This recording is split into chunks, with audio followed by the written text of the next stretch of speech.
daily fantasy. His number too high, then I'm probably fading him. He been on the road, he gon' eat up my salary. I hit up by, he gon' lie before lock. Play back to back, then I probably won't pick on the Dfs Bachelor, good as it gets. Build a few liners and hit me a leg. He had a good game, but it might be a trick. Log in the Slack so I know who to pick. Sharing our liners, we all gon' get rich. New to this game, you should come to the pad. You might want some cash and get a good laugh. Dfs Sports, we gon' run up a bag. He heard every game and it's making me mad. You buying your lineups, I think you a cheater. Dfs Bachelor, he the new leader, yeah. Hey, what's going on, everyone? Welcome back to the Bachelor Pad. I, of course, am your host, the Dfs Bachelor, and we're going to go over our Fanduel and Draftkings single game slate for Thursday night football. We've got the Colts at the Titans. First things first, before we go any further, we are recording this show on Veterans Day, and I would be remiss if I didn't say a big thank you, a big cheers, a big shout out to all of you who have served, are currently serving, your families have served and are serving. We thank you so much. If it wasn't for you, my dumbass wouldn't be sitting here talking football. We wouldn't be able to enjoy all the things that we enjoy. So we all love you. We thank you for your sacrifice and for your service. A big, big thank you to you all. A big cheers. Let's have a drink on that. We all appreciate you and are super, super grateful for everything that you do for us in this country. Moving on, that being said, also a big thank you to you all for all your support in this channel, liking the video, which helps the show more than you know. I appreciate that. Subscribing to the channel. We recently went over 14,000 subscribers, onward to 15,000.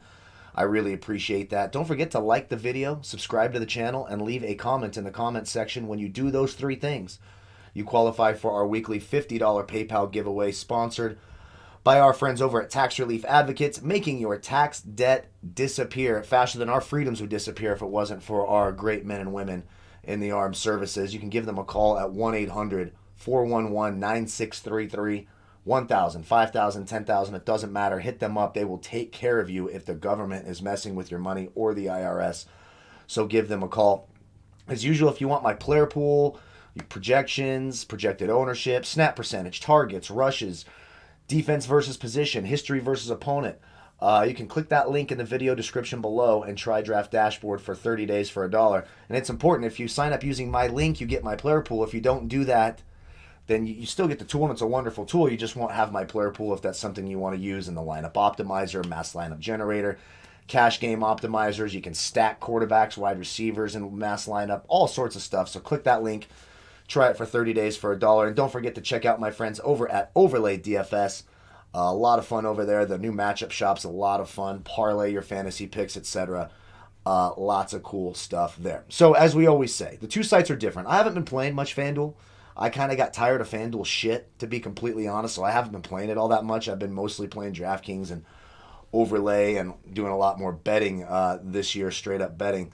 Just kind of tired of FanDuel's customer service and their bullshit with their scoring, so I haven't been playing much. But that being said, on FanDuel, you don't pay any extra salary for the captain spot. On DraftKings, you do, and you get a full point per reception on DraftKings, only the half point on FanDuel, and no defenses on FanDuel, only defenses on DraftKings, which I actually like about the FanDuel side. The defense is kind of stupid, and people are pretty douchey about that on DraftKings, especially the beginning of the contest. You'll see them all up there in first place, all happy, thinking they're cool because they see their name in first place for 5 minutes, when really they're just fucking idiots.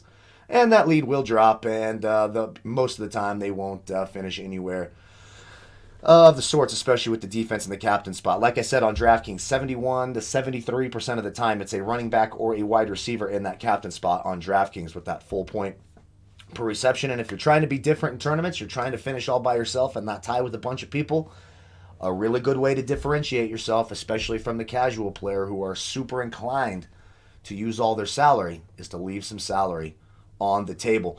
Of course, it's a big game. It's a good game. Unfortunately, the pricing's tough, and I don't see a ton of value. There are a couple spots. We'll talk about it. Obviously, before we go position by position, my favorite captain spots, probably A.J. Brown, of course, the big play upside for him on Tennessee, although the Colts defense is tough. Maybe some contrarian guys. T.Y. Hilton will be back against a beatable Tennessee defense. Michael Pittman could be an interesting contrarian play. Maybe the tight ends, Mo Alley Cox could be interesting. Jonnu Smith. Derrick Henry, I have some consideration for. I think it's going to be a little tougher. The Colts are pretty good at stopping the run, and it's a straightforward type rushing attack for Tennessee on a short week, so we'll have to keep an eye on all of that. So let's start at quarterback. So we got Phillip Rivers at 9,800 and Ryan Tannehill at 11-2. Bottom line is I like Phillip Rivers a lot more than Ryan Tannehill tomorrow. The Colts are number 1 in the league against opposing quarterbacks. The Titans are 21st. It's a beatable secondary. They're getting a little bit better, bringing in Desmond King. Malcolm Butler's been okay in some shadow spots. Eventually, Adoree Jackson will be there helping out.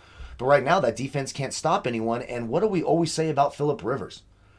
If he's got a clean pocket and has time, he can get the ball out. He struggles under immense pressure. Well, Tennessee is the worst pressure defense in the entire league. They can't sack anybody.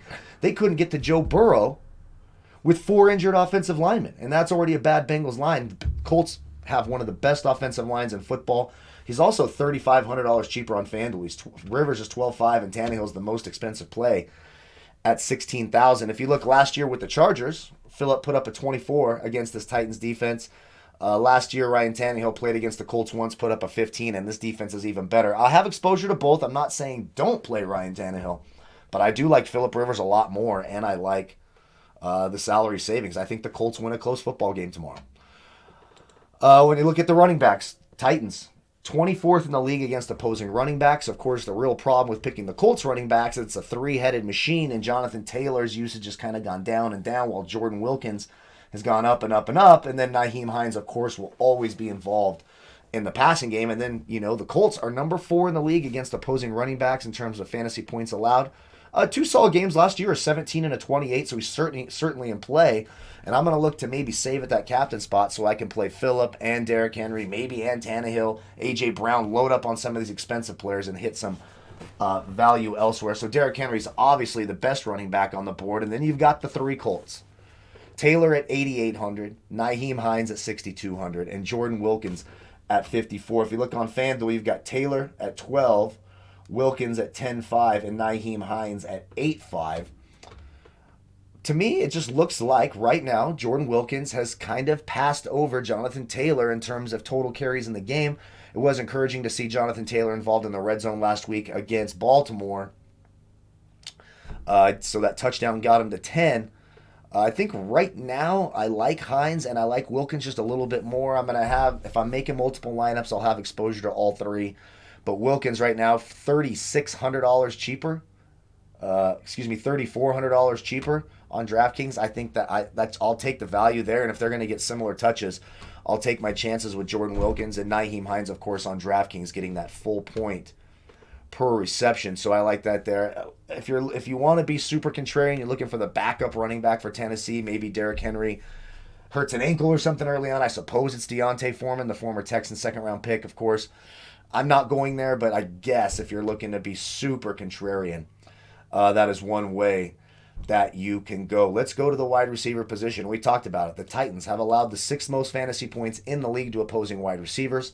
The Colts have allowed the 11th most. The Colts much better in the secondary this year. When you look at the wide receiver cornerback matchups, the Colts have Michael Pittman Jr. back. He's probably got the best matchup on the board against Breon Borders. No pun intended there. He's only given up 0.19 fantasy points per route ran against, but that's early. That's not a huge sample size. And if you look, he's been targeted on 26% of his defensive routes. Breon Borders, that matchup over there on the left-hand side of the offense, right side of the defense for Michael Pittman Jr. I like that quite a bit. T.Y. Hilton's going to see Malcolm Butler shadow coverage, most likely. 0.27 fantasy points per route ran against. And in the slot, Zach Pascal will see a ton of Desmond King, who came over from the Chargers, is a good slot corner, so things are going to be a little bit tougher for Zach Pascal. Now, when you look at the Tennessee side, A.J. Brown's going to see Xavier Rhodes. 0.23 fantasy points per route ran against. Where you want to attack the Colts is in the slot, and Kenny Moore, who's given up 0.43 fantasy points per route ran against. Normally that would be Adam Humphries for Tennessee. Well, Adam Humphries will not be playing in this game. He's been ruled out.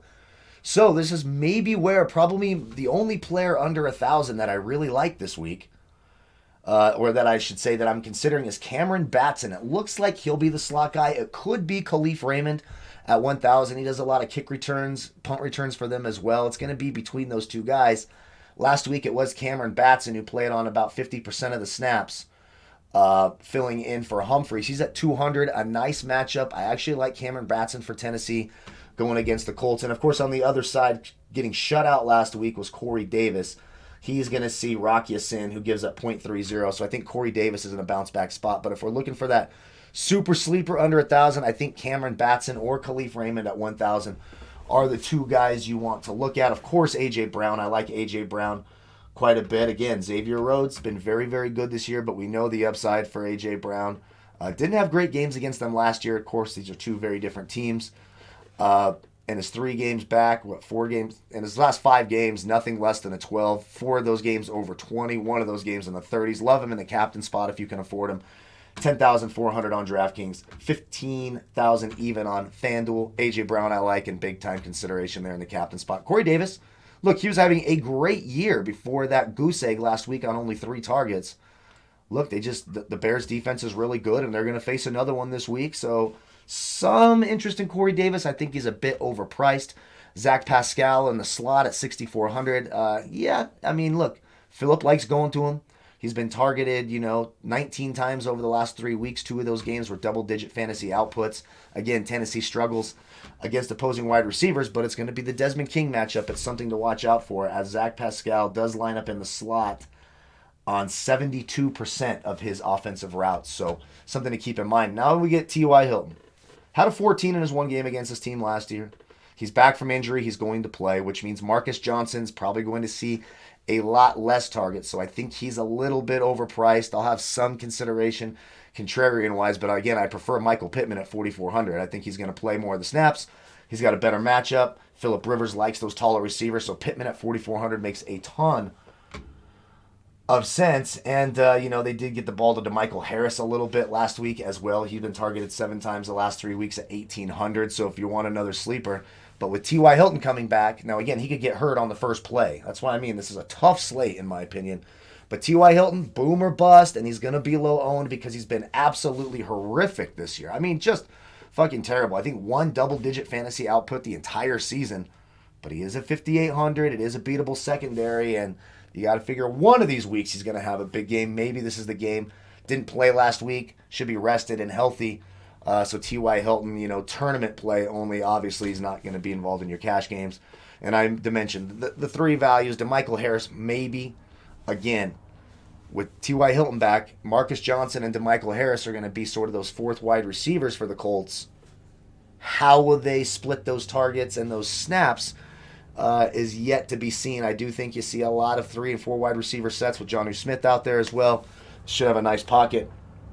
So maybe you take a dart throw on DeMichael Harris, who has been a part of the passing game the past couple of weeks. Let's go to the tight end spot. So another injury in this slate, no Jack Doyle, which means Mo Alley-Cox, who even though he's still listed as questionable, was a full participant in practice.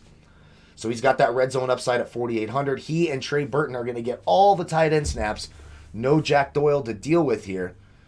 So they're both in play at 5.6 and 4.8. Again, you're not getting a huge break on the price there, but I like the red zone upside for Mo Alley-Cox. We know that Phillip Rivers loves those, basketball-style type big tight ends in the red zone. Look at all those years with Antonio Gates, of course. And for the Titans, a little overpriced, way overpriced. Jonnu Smith. The Colts are number 1 in the league against opposing tight ends. But Jonnu Smith, he's a boom or bust type of guy. Look at his last 5 games. A 21, great. Then a 2, then a 2, then a 5, then an 11. So, I mean, look, there's no guarantees there. He's got a scary low floor. He's got a nice ceiling. Boom or bust type of guy. I think I prefer the safety of a Mo Alley-Cox, even a Trey Burton. They've been targeted. Trey Burton's been targeted 13 times over the past 3 weeks. 7 targets over the last couple weeks from Mo Alley-Cox. Always going to go to look for him in the red zone, so I like that as well. And if you want to be super contrarian, Anthony Firkser, we saw him have the one huge game when Jonnu Smith got hurt and went out. Since then, he's obviously cooled off, but he was still targeted 6 times last week against the Bears. So at 2,200, if you want to take a dart throw on Firkser, I think you could go with that as well. Let's go to the kickers. Now, both these teams do not allow a lot of fantasy points to opposing kickers. However, I do think that the teams are able to move the ball in the 20s. You could see a lot of field goals kicked. The weather is going to be nice, light winds, mid-50s, sunny. At 4,000 and 3,800 on DraftKings, I'll certainly have some exposure there. I do think the Colts move the ball. I think they win a close game, so I might lean a little bit more to Rodrigo Blankenship. Of course, Gostkowski's been some games, the 6th field goal game just a few weeks back, and then ever since then, 5 straight single-digit outputs, missing some kicks. Blankenship's probably the more sure thing when you're looking at the kickers. And then when you get to the defenses, I don't have a ton of interest in the defenses. Colts are a good defense. They can certainly get it done. And the Titans, if they can put a pass rush on Phillip Rivers, we saw it last week. We see it every week. If you pressure Phillip Rivers, you have a chance at some big plays, defensive pick six. We saw Desmond King score a defensive touchdown for the Titans last week. Some light exposure to them. Titans 3,600, Colts 4,200. I'm more meh on that. I'd probably rather go to the kickers, or I could get to Pittman and that price range, etc. So that's our look at Thursday Night Football single game slate. Again, if you want my player pool, you want to use all the tools, the research tools, use it in the lineup optimizer, generate 150 lineups, generate 20 lineups, compare my player pool to yours, etc. Click that link in the video description below. You can try Draft Dashboard for 30 days for $1. If you use my link, how you find my player pool is you simply click on the Watch Players tab. These are the players that you're watching that you have highlighted. You'll see a blue box at the top that says Watch DFS Bachelor's Picks, as well as a timestamp from when it was last updated in Eastern Time. Then you can go to the lineup optimizer here. You can go to the mass lineup generator. Make sure you select single game if you're doing this slate. So here's a contrarian type lineup. Michael Pittman in the captain spot. It's only 6,600 in the captain spot on DraftKings. Then you can get both quarterbacks, Tannehill, Phillip Rivers, A.J. Brown, Zach Pascal, and Mo Alley Cox, and leave 800 on the table. I absolutely don't mind that. And what's contrarian about this is you've also faded Derrick Henry. So that's very interesting. Now, if you're like, no, fuck that, I got to play Derrick Henry, then you can just swap him in for Tannehill. Or for Rivers, now we've got 1,200 on the table. So if you want to come off of Mo Alley Cox and get up to a Jordan or T.Y. Hilton, you could do something like that, or even a Jordan Wilkins, who's at 54. Absolutely. If you want to get off of Zach Pascal and go to Jordan Wilkins, I could see that. And if you're like, hey, I just want all the high-priced guys, you can come up here and get to Tannehill. Let's see if we can save enough here. If we go down to Cameron Batson, we certainly can. And you're still leaving 1,000 on the table. So it's an interesting way to go. That's a total tournament lineup right there. Not saying that's going to win. Not saying I'm playing that. I'm just kind of how you use the tool. You can select through here, see who's in your player pool, etc. So again, click the link. Try it for 30 days for $1. Don't forget to like the video, subscribe to the channel, leave a comment in the comment section, be part of our giveaway. Again, thank you all to our troops, former, past, of course, former and past, present, their families. We appreciate you all so much. I hope you all had a blessed day today. Thank you all again for watching. May the fantasy gods be with you all tomorrow. Don't forget, tomorrow on Thursday, 4 o'clock Eastern, 1 o'clock Pacific, I'll be live with Donnie Seymour over at sportsbookreview.com. We'll go over all of our picks, plays, predictions, props for this game, etc., and the entire card. We do that 4 times a week. The link to that channel is in the video description below as well. Thank you all again so much. Goodbye, folks.